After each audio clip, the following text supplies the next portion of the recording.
When I think about toxic people, toxic and unhealed people, especially those who are not willing to understand that they have work to do, I see them as, I think about the series, the strain, when they puke into each other's mouth and spread the infection. That is exactly what toxic and unhealed people do.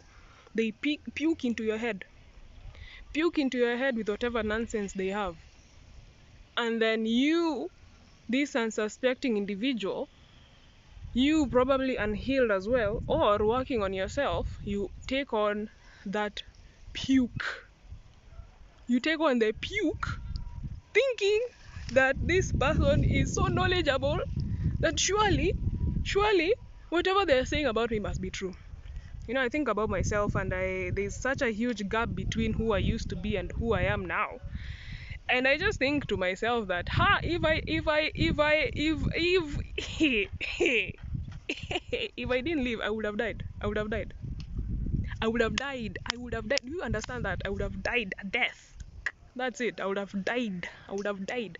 And it really hits me. It really hits me because how. Anyway, I am quite grateful for who I've become right now, because I cannot allow someone else to come and mess with my head, because I accepted, and I'll keep talking about it, walking in uncertainty. I finally accepted being by myself. I finally accepted that I did not know who I was, because some of these things have to be accepted for you to finally be in that energy, and for you to finally be in rock bottom, for you to truly do the work. So staying the hell away from such people is your safest bet, because they will not have any wise words for you. They will not have anything new to tell you. They will tell you what they were always told. And because they are deep in self-hate, they are deep in low self-esteem. And you see this, it won't really show. It won't really show. It won't. It's just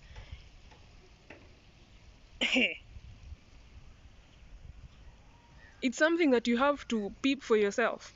The more you heal, the more you grow, you will understand who they are by their actions, is what I'm trying to say. And then you will understand that you're looking up to the wrong people, that you're putting your trust in the wrong people, that you're putting your understanding of yourself and the world in the wrong people, that instead it is better to do whatever it is you're doing, or go solving that puzzle that is you by yourself. Many times I actually think that is how it was intended to be. That you have a mentor, someone who has done the same. They will not spoon feed you, but when the journey becomes too tough, then they can give you pointers here and there. Then you have a shoulder to cry on and unload, but not walking with a crutch in your hand, and that crutch is even faulty.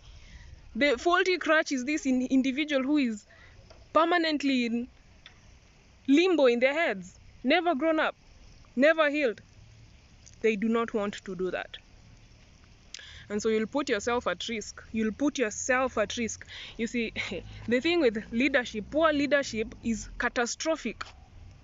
No, you see, the phone tapped itself again. Look, I said, what was I saying?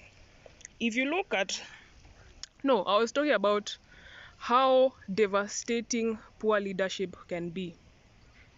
And if you put your faith and trust in the wrong people, people who are not even leading themselves and don't even know that they are supposed to, don't know how to, and you're using their words to lead yourself, you'll lead yourself exactly where they are. In a particular video, I talked about how their life has to be the proof of what they are saying.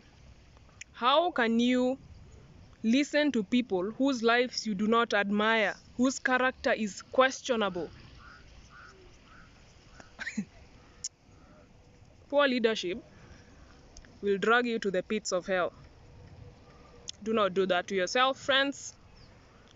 Start being a leader by going to my bio, get that free copy, Erase your mind of that victim role and actually take responsibility for yourself. Find your own power. That is exactly what that guide is going to do for you. And I'll see you again next time. Bye, sis.